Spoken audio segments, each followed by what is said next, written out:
무더위 속에 건강 잘 챙기시기 바랍니다. 네. 오늘 장로님 기도 가운데 이 무더위가 110년 만이라고, 네. 이게 뭐 전 세계적으로 좀 이상 기온이 있는 것 같아요. 참 말세가 된 것 같습니다. 자, 오늘은 신자의 정체성 10번째 시간입니다. 이제 오늘로써 신자의 정체성 시리즈 설교는 마치도록 하겠습니다. 오늘 마지막이니까 그동안 배웠던 것을 한번 복습하도록 하겠습니다. 여러분, 지난 시간까지 배웠던 9가지 다 기억하고 계시나요? 네. 기억하시는 분은 정말 기억력이 대단하신 분인데요. 네, 걱정하지 마십시오. 제가 오늘 암기법을 가르쳐 드리도록 하겠습니다. 네, 1부 예배 때는 가르쳐 드리지 못했습니다. 2부 예배 드리는 분들만 가르쳐 드리는 거니까 잘 기억하세요. 네, 먼저 그냥 제가 선창을 할 테니까 일단 여러분 따라 하시면 되겠습니다. 나는 새로운 피조물입니다. 나는 하나님의 자녀입니다. 나는 의인입니다. 나는 세상을 이기는 자입니다. 나는 예수님의 제자입니다. 나는 하나님이 택한 자입니다. 나는 거룩한 제사장입니다. 나는 천국의 시민입니다. 나는 하나님의 종입니다. 네, 그리고 오늘 신자의 정체성 10번째 시간으로 저를 따라하겠습니다. 나는 교회의 지체입니다. 네, 나는 교회의 지체입니다 라는 제목으로 말씀을 전하면서 은혜를 나누도록 하겠는데요, 이 10가지 신자의 정체성 어떻게 암기할까, 제 방식대로 마음대로 만들어 봤는데 이렇게 한번 따라 하시면 되겠습니다. 제가 먼저 해볼게요. 네, 피자 의세, 네, 재택 제시 종교. 네, 이걸 암송하시려면 여러분 머릿속에 일단 피자를 떠올려야 됩니다. 피자 의세, 재택 제시 종교, 이렇게 하면 외울 수 있습니다. 그 중요한 첫 글자를. 그러니까 여러분이 먼저, 저는 그냥 이렇게 외워요. 피자 3조각을 딱 들고 집에서 재택근무를 하면서 내가 믿는 종교를 불신자에게 제시한다, 이런 큰 스토리를 머릿속에 기억하고 피자 의세, 재택 제시 종교, 이렇게 외워질 것 같습니까? 네. 네. 잘 기억하셔서 암기하시기 바랍니다. 그리고 날마다 이 10가지를 마음속에 기억하셨으면 좋겠는데요. 네. 교회 홈페이지에다가 설교 동영상 올릴 테니까 다시 한번 보시면 암기하는 방법 잘 알 수 있습니다. 네, 오늘은 10번째, 나는 교회의 지체입니다. 제목으로 말씀을 나누겠습니다. 첫째, 교회는 신자들로 구성된 그리스도의 몸입니다. 여러분, 이 교회라는 단어를 들으시면 머릿속에 어떤 그림이 떠오르세요? 아마도 가장 먼저 이 건물 꼭대기에 빨간 네온 십자가가 달려있는 건물이 떠오르시지 않으십니까? 그렇죠? 오늘 우리에게 이 교회는 십자가가 달린 건물을 의미합니다. 그러나 성경에서 말하는 교회라는 말은 그런 건물이 아닙니다. 교회는 그리스어로 에클레시아인데 불러낸 자들이라는 의미를 가지고 있습니다. 교회는 하나님께서 구원하시기 위해서 세상으로부터 불러낸 사람들의 모임이지 결코 그 단어 속에 건물이라는 의미가 없습니다. 우리가 흔히 교회라고 할 때 생각하는 그 십자가 달린 건물은 엄밀히 말하면 교회당 또는 예배당이라고 하는 게 정확한 표현입니다. 제가 예전에 우리 교회에서 이제 부목사로 이 청년부를 섬기고 있을 때 우리 여자 청년이 이제 고향 교회에서 결혼을 하게 되었습니다. 그래서 저와 우리 청년들이 이제 전주로 결혼식에 참석하려고 내려갔었는데요. 이 여자 청년이 다녔던 그 모교회죠. 그 교회가 역사가 굉장히 오래된 교회였습니다. 이 전라도 쪽에는 그 역사가 거의 뭐 100년 넘는 교회들이 여럿 있거든요. 근데 그 교회도 굉장히 오래된 교회였는데, 그래서 그 교회를 이렇게 딱 들어가니까요, 교회 한쪽에 옛날에 사용하던 그 오래된 벽돌로 지어진 교회 건물이 그대로 있었습니다. 그리고 그 옆에 약간 떨어져서 새로 지은 그 현대식 교회 건물이 이렇게 나란히 서 있더라고요. 근데 제 눈에 인상적이었던 것은 그 옛 교회 건물 있죠? 그 정문 입구 바로 위에 뭐라고 써 있냐면, 그 교회 이름은 제가 이제 잊어가지고 잘 모르겠는데, 교회 이름이 있고 그 다음에 한문으로 교회당이라고 써 있더라고요. 교회당. 여러분, 우리 교회 이렇게 들어오시면 그 정문 위에 교회 현판이 있죠? 뭐라고 써 있습니까? 대한예수교 장로회 구리중앙교회 이렇게 써 있죠? 근데 옛날 교회 건물에는 그 교회 뒤에다가 당자를 썼어요. 그러니까 집당자 이렇게. 그래서 제가 그걸 보고, 야, 옛날 우리 교회, 우리 한국교회 신앙의 선조들은 이 교회라는 의미를 정확하게, 오늘날 우리보다도 더 정확하게 잘 알고 있었구나. 교회는 건물이 아니라 예수님을 믿는 신자들의 모임이고, 지금 이렇게 우리가 예배드리는 이곳은 교회당 혹은 예배당이라는 것을 이렇게 건물에 써놓을 정도로 이렇게 분명하게 잘 알고 있었다는 것을 알 수가 있었습니다. 현재 언어 습관에 이미 교회 건물을 교회라고 부르는 것이 일반화되어 있기 때문에 우리는 그렇게 사용해야 하지만, 그래도 교회가 건물이 아니라 사람들이라는 것은 바르게 알고 사용할 필요가 있다는 것입니다. 그렇습니다. 교회는 건물이 아니라 예수님을 믿는 신자들의 모임이라는 사실을 꼭 기억하시기 바랍니다. 오늘 본문에 보시면 사도 바울은 고린도 교회 신자들을 향하여 너희는 그리스도의 몸이요 라고 부르고 있습니다. 자, 여기에서 말하는 그리스도의 몸이 바로 교회를 가리킵니다. 바울은 이 사실을 에베소서 1장 23절에서 밝히고 있는데요, 교회는 그의 몸이니 만물 안에서 만물을 충만하게 하시는 이의 충만함이니라. 교회는 그의 몸이니, 여기서 말하는 그가 누구죠? 예수 그리스도. 그러니까 교회는 그리스도의 몸이라는 것입니다. 그러므로 다시 말씀드립니다. 교회는 건물이 아닙니다. 교회는 예수님을 믿는 신자들로 구성된 그리스도의 몸입니다. 자, 그런데 바울이 이렇게 교회를 그리스도의 몸이라고 비유적으로 표현한 이유가 무엇일까요? 몇 가지 이유가 있는데 우선 한 가지만 말씀을 드리겠습니다. 예수님께서 교회를 자기 몸과 같이 동일시하며 아끼고 사랑하신다라는 의미가 담겨 있는 것입니다. 여러분은 여러분의 몸을 아끼십니까? 안 아끼십니까? 아끼시죠? 여러분 몸을 사랑하십니까? 사랑하지 않으십니까? 안 사랑하세요? 여러분 감기 들리시면 어떻게 하세요? 당장 약국이나 병원 가셔서 감기 나으려고 애쓰십니까? 안 쓰십니까? 그래, 감기야, 환영한다, 뭐 이렇게 그냥 가만히 계시지 않잖아요. 여러분 열심히 운동하시는 목적이 무엇입니까? 다 몸을 아끼고 사랑하기 때문입니다. 우리 여성분들 그렇게 몸매를 잘 가꾸시는 이유가 무엇입니까?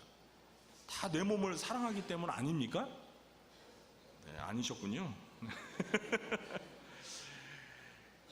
자, 여러분, 그래서 우리 예수님이 성경에 뭐라고 말씀하셨어요? 내 이웃을 무엇과 같이 사랑하라고요? 내 몸과 같이 사랑하라. 네가 내 몸을 아끼고 사랑하듯이 내 이웃을 네 몸과 같이 사랑하라는 거예요. 그러므로 교회가 그리스도의 몸이라는 것은 그리스도께서 신자들을 자기 몸과 같이 동일시하면서 아끼고 사랑하신다라는 의미가 담겨 있는 것입니다. 사도행전 9장을 보시면 사울이 그 교회를 박해하기 위해서 다메섹으로 가다가 누구를 만나죠? 네? 저를 만났습니까? 예수님을 만나죠.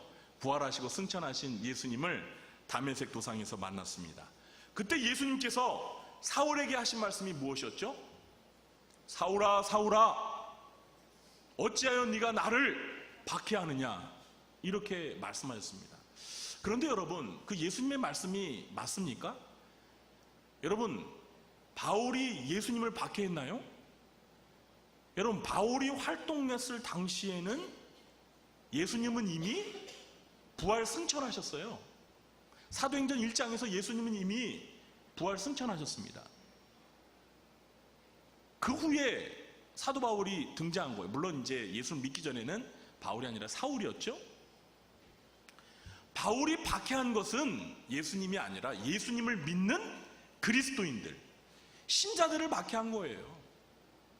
그래서 이 사도행전 9장에서 사울이 다메섹을 갔던 이유도 다메섹에 있는 크리스찬들을 붙잡아서 감옥에 가두기 위하여 체포영장을 발급받아 가고 있었던 거예요. 그런데 예수님은 사울아 사울아 네가 왜 나를 믿는 신자들을 박해하느냐 이렇게 묻지 않으시고 어찌하여 나를 박해하느냐라고 이렇게 물으셨어요. 그 이유가 무엇일까요? 예수님께서 교회가 박해를 받는 것이 곧 자기 자신이 박해를 받는 것과 동일시를 하셨다는 거예요. 왜 그렇습니까? 교회가 곧 누구의 몸이니까? 그리스도의 몸이니까. 그렇습니다. 교회가 예수님의 몸이기 때문입니다. 그만큼 교회를 자기 몸처럼 아끼고 사랑하신다는 것입니다. 사랑하는 성도 여러분, 여러분은 그리스도께서 아끼고 사랑하시는 그리스도의 몸으로서 교회라는 사실을 꼭 기억하시기 바랍니다. 우리 곁에 계신 분에게 이렇게 말해볼까요? 당신은 그리스도의 몸입니다. 그리스도의 몸이 뭐라고요? 교회입니다. 우리가 교회예요. 우리가 교회. 이 건물이 교회가 아니라 예수님을 믿는 신자들인 우리 모두가 교회라는 사실을 꼭 기억하시기 바랍니다. 둘째, 신자들은 교회 머리이신 예수님의 뜻을 따라 교회를 섬겨야 합니다. 교회가 그리스도의 몸이라는 사실은 교회와 관련하여 그리스도에 관한 중요한 한 가지 진리를 동시에 내포하고 있습니다. 그것은 그리스도께서 교회의 머리가 되신다는 것입니다. 그렇습니다. 교회는 그리스도의 몸이고 그리스도는 교회의 머리이십니다. 바울은 이 사실을 골로새서 1장 18절에서 밝히고 있는데요. 그는 몸인 교회의 머리시라. 그가 근본이시요 죽은 자들 가운데서 먼저 나신 이시니 이는 친히 만물의 으뜸이 되려 하심이요. 그는 몸인 교회의 머리시라. 여기에서 그는 누구일까요? 예수 그리스도. 예수 그리스도께서 교회의 머리라는 것입니다. 자, 그러면 그리스도가 그의 몸인 교회의 머리가 되신다는 의미가 무엇일까요? 우리가 흔히 우두머리라는 그런 표현을 쓰지요. 이때 우두머리라는 의미는 영어로 헤드십, 그러니까 주권, 지배권을 가리키는 말입니다.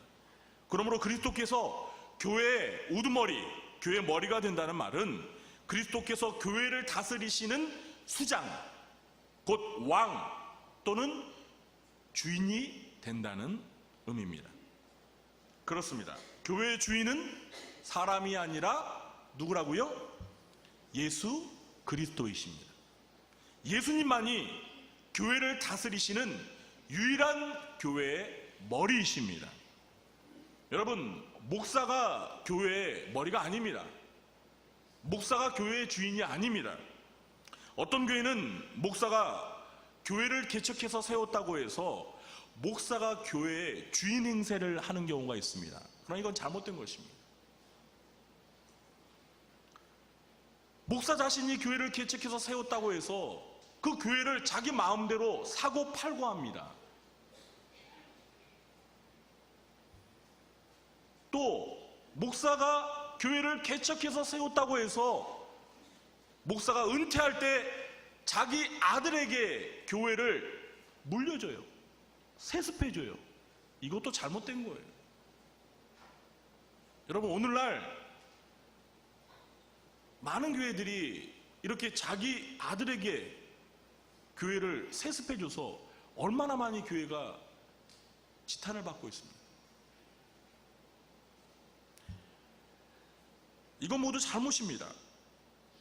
교회는 목사가 개척해서도 교회의 주인은 누구죠? 예수 그리스도이십니다. 장로님도 교회의 주인이 아닙니다. 어떤 교회는 돈 많은 장로님이 개척하여 교회를 세웠습니다. 그러다 보니까 장로님이 교회 주인 행세를 합니다. 그래서 장로님이 좋아하고 마음에 드는 목사님을 고용합니다. 그리고 장로님 마음에 안 들면 그 목사님을 교회에서 나가라고 내쫓습니다. 이것도 교회 머리가 바뀐 것입니다. 교회 머리는 장로님이 아니라 누구예요? 오직 예수님이십니다. 그러므로 교회 머리가 주인이라는 사실을, 교회 머리가 예수님이라는 사실을 안다면 우리는 어떻게 해야 될까요? 우리가 흔히 좋은 의미에서 이 주인의식을 가져야 한다. 우리가 교회를 다니면서 주인의식을 가져야 한다. 내가 교회 주인이라는 그런 의식을 가지면서 신앙생활을 하라. 이런 말을 좋은 의미에서 하잖아요. 근데 사실은 교회는 주인의식을 가지고 다녀서는 안 됩니다. 교회 주인은 누구라고요? 예수님이에요. 그러면 주인의식 말고 어떤 의식을 가져야 하느냐? 청지기 의식을 가져야 합니다. 무슨 의식을 가져야 된다고요? 청지기 의식. 교회 주인은 우리 예수님이시고 우리는 그 예수님의 교회를 맡아서 섬기는 겁니다. 우리는 청지기예요. 관리자예요. 종입니다.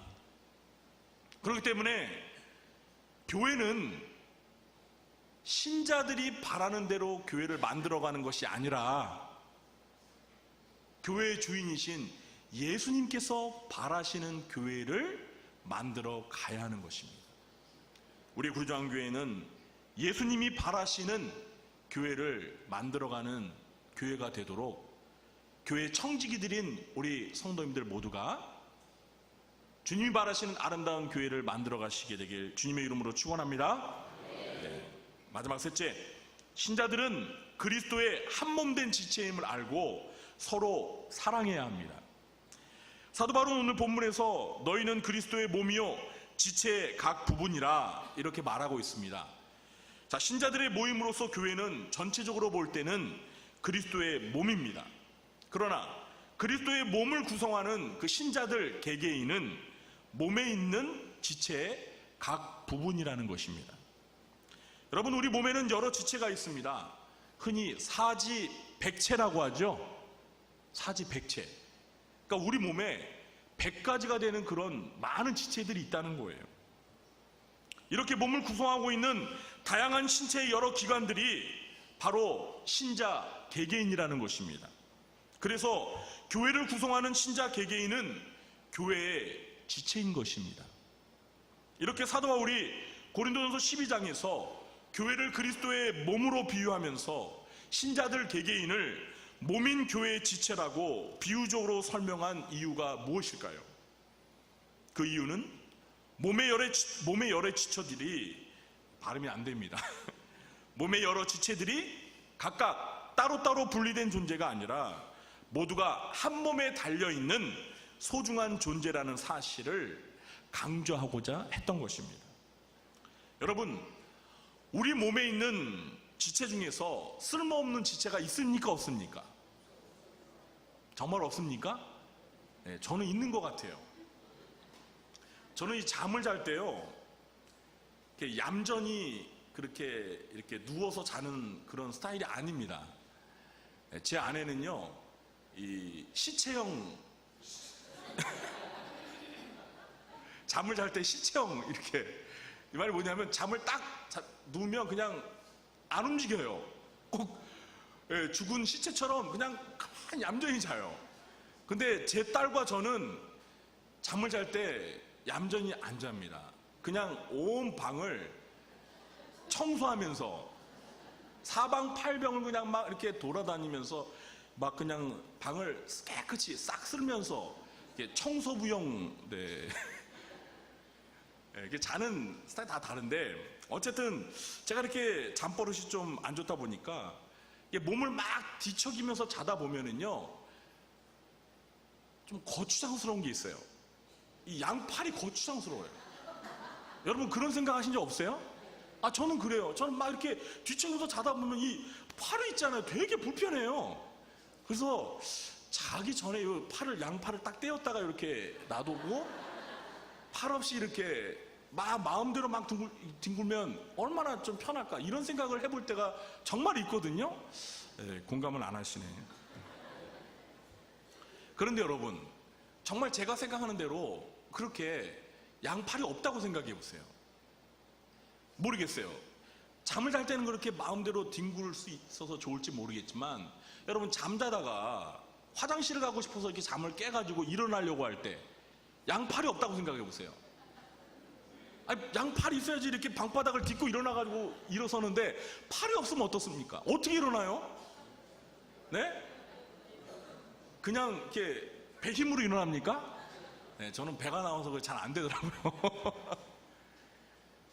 여러분, 쓸모없는 게 없어요. 하나님이요, 다 필요하니까 우리 몸에 여러 지체들을 붙여주신 거예요. 이렇게 우리 몸에 붙어있는 여러 지체들은 어느 것 하나 쓸모가 없다는 겁니다. 여러분이 손만 보더라도 그래요. 이 손에 손가락이 몇 개 있죠? 네, 5개 있죠? 많지 않습니까? 하나 정도 없으면 안 될까요? 네? 네. 이 손가락, 5가지 손가락이요, 서로 자기가 잘났다고 이렇게 자기 자랑을 했는데요, 이 엄지손가락이 먼저 자랑을 하는데, 야, 너희들 엄지척 할 때 무슨 손가락 피니? 엄지척 할 때 이렇게 엄지손가락을 피잖아요. 이렇게 하는 거 있으면 이렇게? 아니잖아요. 봐봐, 내가 가장 중요하니까 이렇게 엄지손가락을 피는 거야. 그러자 그 옆에 있던 검지손가락이 이렇게 말합니다. 야, 웃기지 마. 내가 제일이야. 야, 주인이 중요한 것을 가리킬 때 무슨 손가락 피던 나를 피잖아, 나를. 너를 피면 이렇게 맞니, 이런 거? 그죠? 뭐 이렇게 하는 거 봤어요? 검지손가락을 피잖아요. 그랬더니 또 그 옆에 있던 중지 손가락, 가운데 손가락 이러는 거예요. 야, 웃기지 마.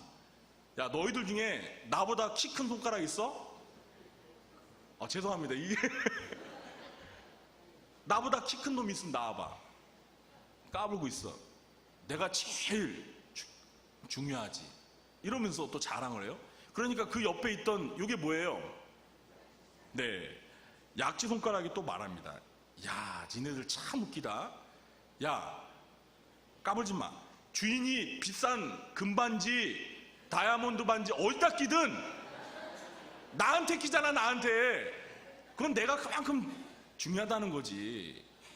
이제 마지막 그 옆에 남아있던 새끼손가락. 고민이 많은 거예요. 아니, 나머지 손가락들은 다 자랑할 게 많은데 자기는 자랑할 게 없는 것 같아. 너무 고민이 많아. 그래가지고 나는 뭘 자랑하지 생각하다가 이거다. 야, 너희들 나 없으면 병신이다. 까불지 마. 네. 그렇죠. 새끼손가락 없으면 병신이죠. 아무 말도 못하는 거예요. 그러니까 이 5가지 손가락이 뭐예요? 하나도 쓸모없이 다 필요하다는 거예요. 다 필요하다는 거예요. 이렇게 우리 몸의 지체는 저마다 각각 몸에 붙어 있어야 하는 이유가 있다는 것입니다. 다시 말해서 어느 것 하나 쓸모도 없는 것이 하나도 없다는 거예요. 다 필요하다는 거예요. 그런데 고린도 교회 신자들은 은사 문제로 서로 자기가 받은 은사가 최고라면서 남을 무시하며 다투며 교회가 분열되고 있었습니다. 그래서 사도 바울은 몸에 여러 지체가 있지만 다 소중하고 쓸모없는 지체는 하나도 없다는 사실을 강조하면서 한 몸 된 지체임을 강조했던 것입니다. 여러분, 오늘 본문 바로 앞에 고린도전서 12장 20절서부터 26절 말씀을 우리 한 목소리로 함께 읽어볼까요? 20절부터 26절입니다. 여러 지체는 많으나 몸은 하나라. 눈이 손더러 내가 너를 쓸데가 없다 하거나 또한 머리가 발더러 내가 너를 쓸데가 없다 하지 못하리라. 그뿐 아니라 더 약하게 보이는 몸의 지체가 도리어 요긴하고 우리가 몸에 덜 귀히 여기는 그것들을 더욱 귀한 것들로 입혀주며 우리의 아름답지 못한 지체는 더욱 아름다운 것을 얻느니라. 그런즉 우리의 아름다운 지체는 그럴 필요가 없느니라. 오직 하나님이 몸을 고르게 하여 부족한 지체에게 귀중함을 더하사 몸 가운데서 분쟁이 없고 오직 여러 지체가 서로 같이 돌보게 하셨느니라. 만일 한 지체가 고통을 받으면 모든 지체가 함께 고통을 받고 한 지체가 영광을 얻으면 모든 지체가 함께 즐거워하느니라. 아멘. 25절에 몸 가운데서 분쟁이 없어야 된다는 거예요. 오직 여러 지체가 서로 같이 어떻게 하셨느니라? 돌보게 하셨느니라. 사랑으로 서로 돌보아야 되지. 서로 내가 잘났다, 너는 못났다 이렇게 다투고 싸우면서 분열하면 안 된다는 거예요. 그래서 사도 바울은 고린도 교회 신자들에게 너희들은 그리스도의 몸으로서 한 몸 된 지체들이다. 그러면서 이렇게 몸의 지체들 간에 서로 다투고 분열되는 것을 해결하기 위한 치유책으로 바울이 고린도 교회 신자들에게 제시한 것이 무엇입니까? 고린도전서 12장 다음 장에 13장에서 뭘 제시했어요? 사랑, 아가페 사랑을 제시한 거예요. 너희가 지금 그리스도의 몸인데 서로 이렇게 뿔뿔이 각 지체가 서로 나누어져 있다. 여러분, 몸의 지체가 서로 나눠져 있다? 그건 죽은 거예요. 몸이 이렇게 지체가 토막토막 다 분리되어 있다고 생각해요. 그 살아있는 몸이에요? 죽은 몸이죠. 살아있는 몸은 몸에 여러 지체들이 다 붙어 있어서 고루고루 저마다 그 지체들만의 고유한 기능을 발휘하면서 건강한 몸을 이루어가는 거거든요. 그래서 이렇게 분열된 고린도 교회를 향해서 바울은 한 몸 된 지체임을 일깨워주기 위해서 사랑이라는 처방전을 제시한 거예요. 아가페 사랑으로 서로 사랑하면서 각각 여러 지체들을 귀하게 여기며 소중하게 여기며 한 몸 된 지체의식, 일체감을 가지고 신앙생활 하라고 권면했던 것입니다. 사랑하는 성도 여러분, 이렇게 우리는 한 몸 된 지체로서 서로를 소중히 여기면서 아껴주고 사랑하는 자세가 필요합니다. 우리 곁에 계신 분들과 함께 이렇게 말해보겠습니다. 우리는 한 몸입니다. 서로 사랑합시다. 그렇습니다. 우리는 한 몸입니다. 그리스도의 몸으로서 하나입니다. 우리 교회 성도님들은 모두가 나는 교회의 지체라는 정체성을 가지고 한 몸을 이루도록 서로 사랑하며 신앙생활 하시길 주님의 이름으로 축원합니다. 이제 말씀을 맺겠습니다. 그동안 우리는 10주간에 걸쳐서 신자는 누구인가, 신자의 정체성을 살펴보았습니다. 여러분, 이제 신자가 누구인지, 어떤 존재인지 분명히 아셨습니까? 네, 10가지 머릿속에 피자, 세 조각을 떠올리면서 피자의 세, 그 다음 뭐예요? 재택, 제시, 종교. 이 신자의 10가지 정체성을 여러분 마음에 분명히 간직하면서 그 신자의 정체성에 걸맞은 삶을 살아가시게 되기를 주님의 이름으로 축원합니다. 그럴 때 우리는 정말 신자다운 신자가 될 것입니다. 그리고 우리는 교회다운 교회가 될 것입니다. 이럴 때 우리는 세상에서 교회가 세상의 빛과 소금의 역할을 감당하면서 하나님의 영광을 드러내는 삶을 살게 될 것입니다. 우리 구주장교 성도님들 모두가 이런 아름다운 신자의 모습을 간직하면서 분명한 신자의 정체성을 가지고 하나님께서 교회의 머리가 되신 우리 주님께서 바라시는 아름다운 교회를 이뤄가시게 되길 주님의 이름으로 축원합니다. 기도하겠습니다.